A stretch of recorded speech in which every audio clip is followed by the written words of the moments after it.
Olá, bem-vindo a mais um capítulo do curso Toro de Ouro. A gente já aprendeu como é que o payroll impacta no dólar, né? Como que impacta nas bolsas, né? A variação da quantidade de pessoas que conseguiram emprego nos Estados Unidos.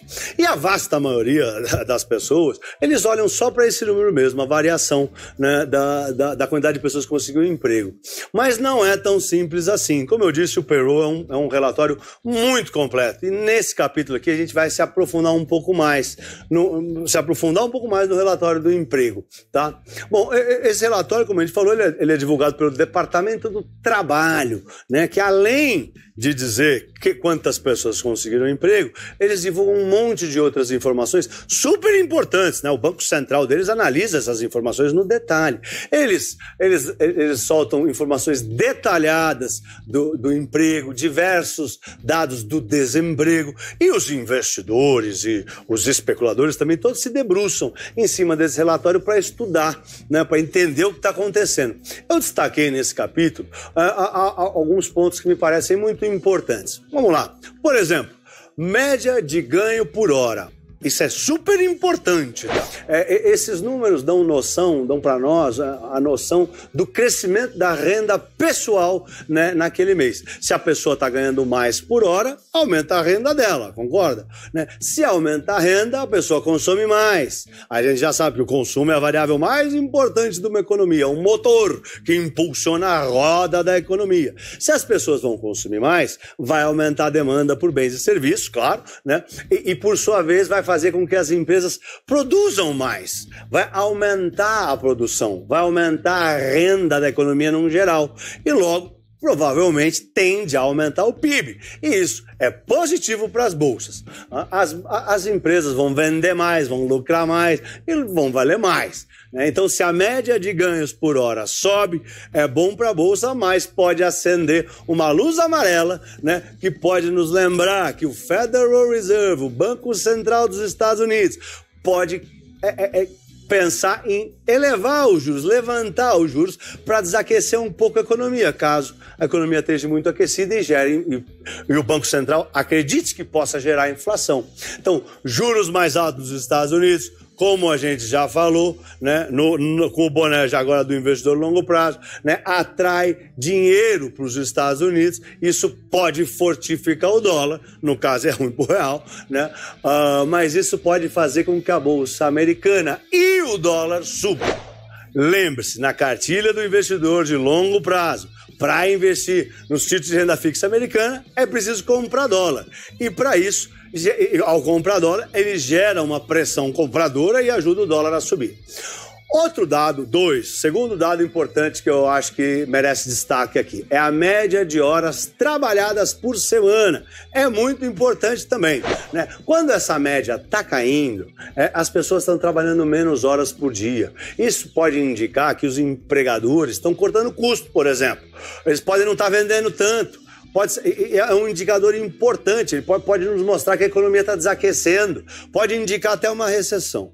Se as médias de horas trabalhadas cair, né, diversas vezes seguidas, com certeza é algum sinal. Então tem que analisar o escopo todo. Pode estar vindo uma recessão aí, por exemplo, né? Por outro lado, um aumento nas horas das médias trabalhadas pode indicar uma recuperação. Imagina todo mundo fazendo hora extra. Todo mundo fazendo hora extra vai produzir mais, só pode ser porque está vendendo muito. Não é possível que alguém está contratando gente fazendo hora extra se não está vendendo muito. Bom, outro ponto muito importante que eu queria mostrar para vocês é o pedido de seguro de desemprego, o primeiro, né, o Initial Jobless Claims, lá nos Estados Unidos. Né, ele sai toda quinta-feira e ele é muito importante porque ele é o primeiro indicador, na fonte mesmo ali, se o mercado de trabalho está melhorando ou piorando. Né, e por isso, né, o mercado financeiro inteiro fica em cima desse número, né, para analisar. Esse número basicamente é quando o cara perde o emprego, informa o Departamento do Trabalho para receber o auxílio. Como as pessoas recebem dinheiro, tem dinheiro envolvido, ele se inscreve, ele recebe o auxílio. Esse é um indicador muito crível. Lembre-se, um indicador ele tem que ter a credibilidade para ter valor. Os investidores, né, os especuladores, todo mundo do mercado, os agentes do mercado, eles usam esses dados, os dados do desemprego, do Initial Jobless Claims, do pedido de seguro-desemprego inicial, para tentar adivinhar como vai vir o payroll. Vamos entender. Tem dois tipos de informação nesses dados de seguro-desemprego. Veja, você tem o pedido de seguro-desemprego inicial, o que é a primeira vez, que é esse primeiro aqui. Está um pouco defasado, não liga, esse curso é atemporal. É o pedido de seguro-desemprego pela primeira vez e o total de desempregados, os desempregados totais, que chamam Jobless Claims, né? Os dois têm prévias semanais, toda quinta-feira, né? E os traders, os investidores, ficam analisando esse dado o tempo todo, juntos e separados, né? Eles ficam tentando inferir o que vai vir no relatório do emprego, o payroll, né? Esse dado é muito analisado, né? Porque é um indicador que pode dar uma ideia muito boa de como vai vir a folha de pagamento americana, né? O payroll. Por exemplo, né, esse dado que sai junto no pacote, né, esse dado ele vem adiantado, ele sai toda quinta-feira, depois no relatório que vem o completão. Esse aqui toda quinta-feira sai. Né, o payroll, a folha, o relatório mensal, sai toda primeira sexta-feira do mês, só para lembrar.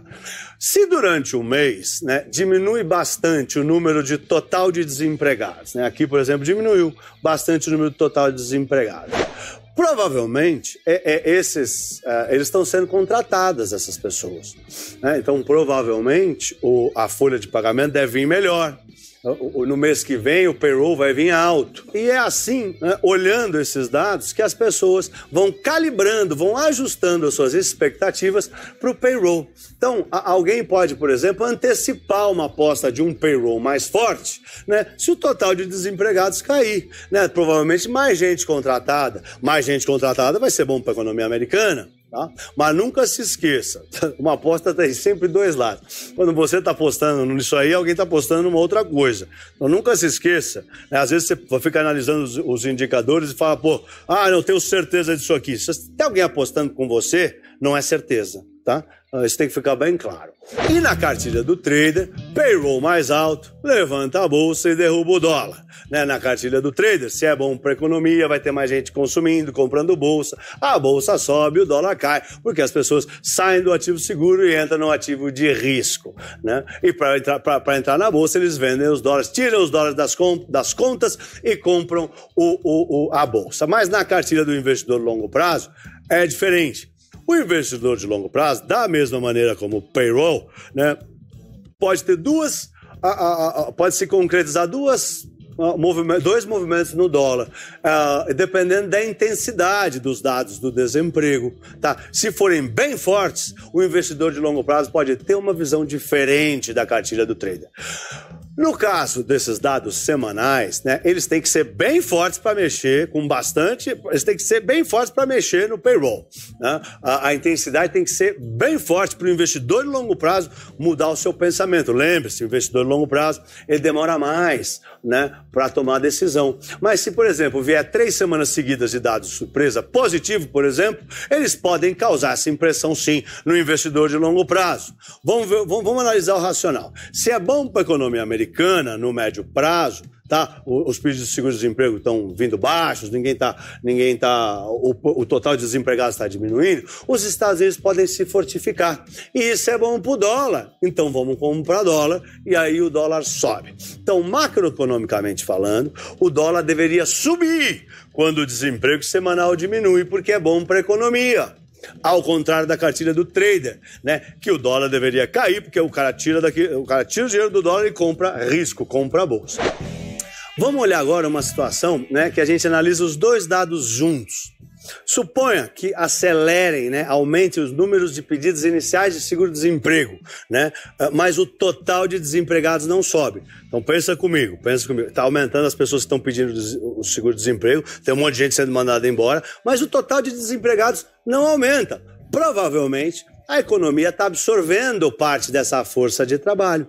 E o payroll a folha do não a variação, né? A folha de pagamentos total, ela vai vir em velocidade cruzeiro, vai aumentar o que a gente achou que ia aumentar, né? Acho que o racional é que a mesma quantidade de pessoas que está sendo demitida é a mesma quantidade de gente que está conseguindo emprego. Ou seja, a variação de um mês para o outro vai ser bem equivalente, né, às pessoas que pediram o seguro-desemprego pela primeira vez. Quem foi mandado embora foi contratado. Por isso que o total de desempregados não aumentou. É por isso que quando aumenta o pedido inicial de seguro-desemprego, que é quando o cara acaba de ser mandado embora e vai lá e pede o dinheiro, pede ajuda, e ao mesmo tempo o total de desempregados não se mexe, os investidores, os analistas já computam esses dados no payroll do mês que vem. Eles já calibram. O mercado é complexo e sofisticado, tá? Bom, e às vezes nem sempre a expectativa se concretiza, né? Lembre-se, sempre tem outro cara apostando. Hoje, o mundo está vivendo uma fase, né, de juros muito baixos. Tem lugar que o juro está até negativo. Vamos ver um exemplo real dos dados que saíram no comecinho de agosto de 2020 e, nesse caso, diminuíram.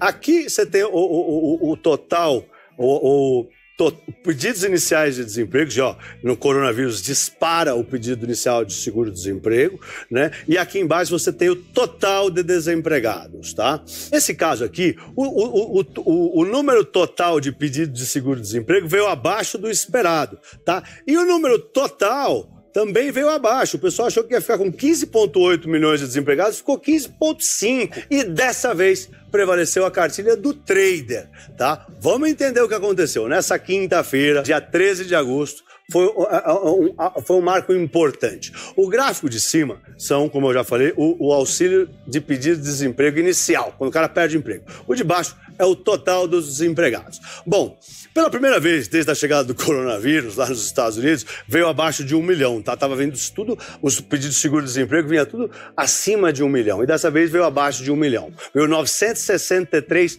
mil pedidos de seguro-desemprego. A estimativa era de 1,1 milhões. Ou seja, veio 137 mil pessoas a menos que foram demitidas do que o pessoal achava. A gente achou que iam mandar embora 1,1 milhão e mandaram embora só 963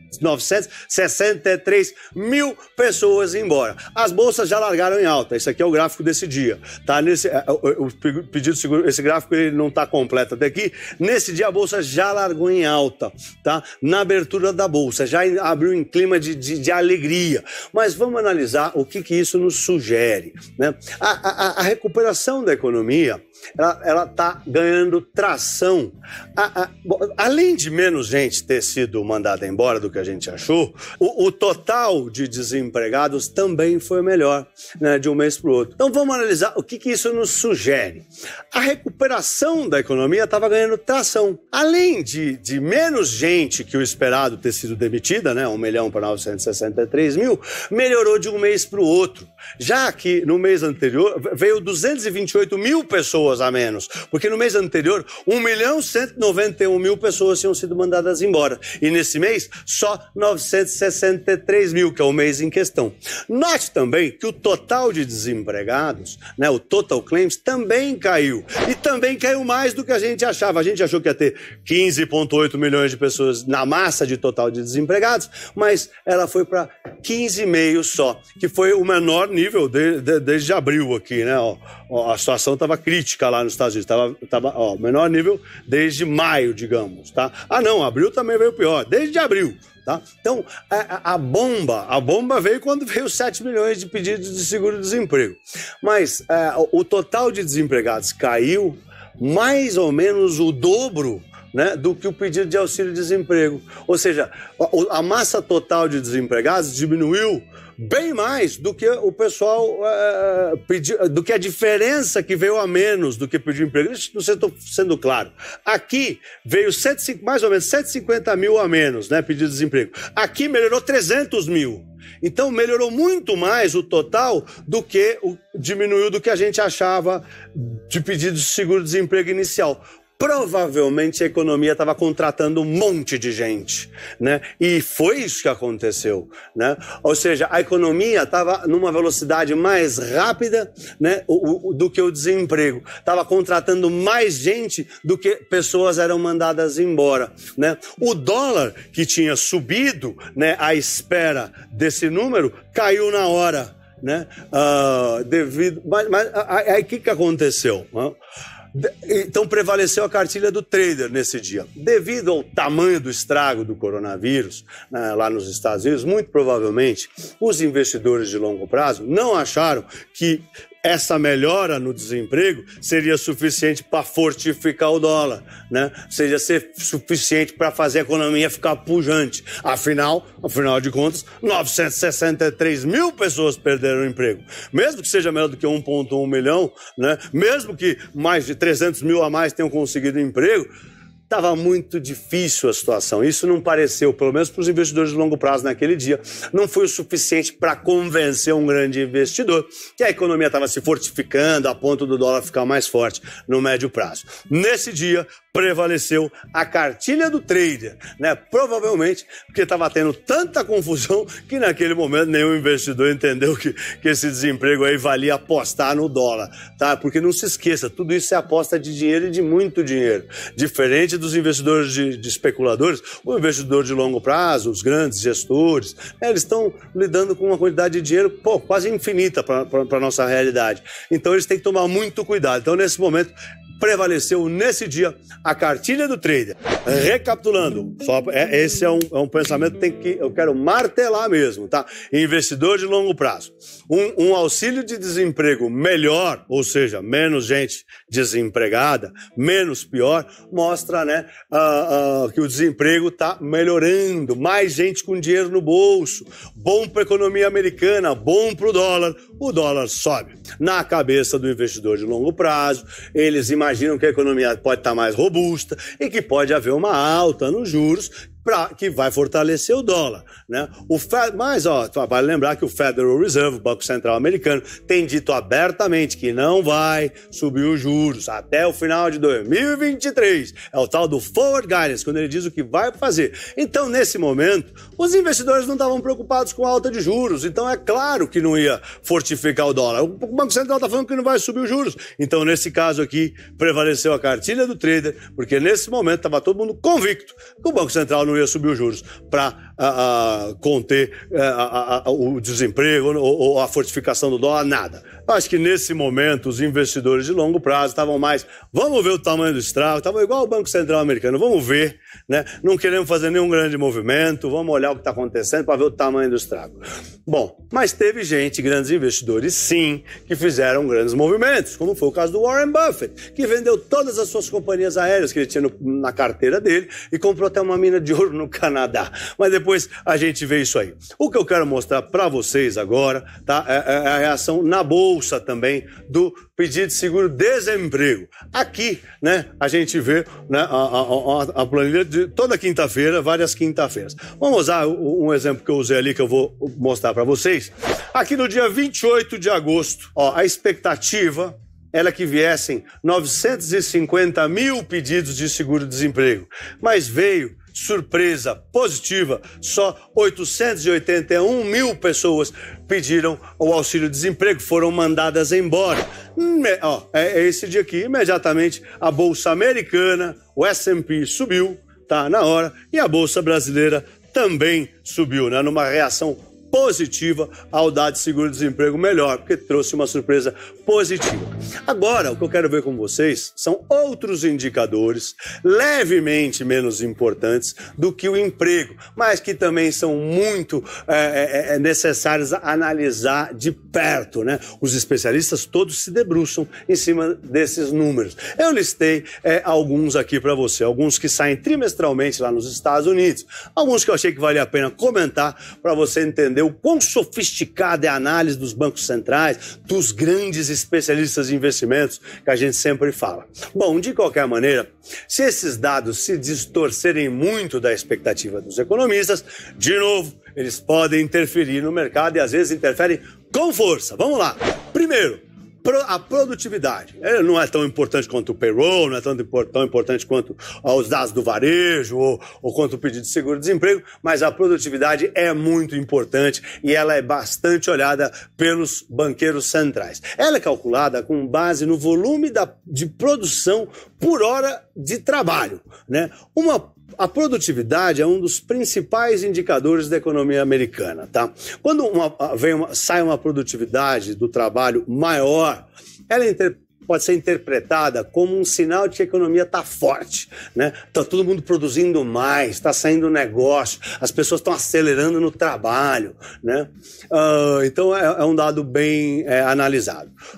Tem também, né, segundo, o custo unitário da mão de obra, que também é categoria 2 de relevância. Inclusive sai trimestralmente, não é nem mensal. Mas é importante, é o valor unitário do custo do trabalho. Ele nos dá uma boa indicação das tendências da inflação. O Banco Central gosta de olhar esse número para ver a inflação, os custos da produção durante aquele trimestre. O custo unitário do trabalho é custo para o empresário e é um indicador muito usado pelos gestores, porque os bancos centrais olham para saber se está vindo pressão inflacionária aí, se o mercado de trabalho vai fazer o preço subir, vai repassar os custos para nós. Normalmente, a análise desse índice ela é realizada no contexto dos dados que mostram o valor da produtividade, o crescimento unitário do trabalho em conjunto, né? Então, o custo unitário do trabalho em conjunto com o aumento da produtividade pode levar à necessidade de aumentar os juros, né? Já que a economia pode estar muito aquecida, né? E pode estar caminhando para um aquecimento acima do desejado, que pode gerar inflação. Gente, é isso aí. Acabou mais um capítulo, veja e reveja o capítulo, faça os exercícios para a gente sempre mudar de capítulo, já com esses conhecimentos calcificados na cabeça. Eu sou Pablo, bons negócios e vai Turinho!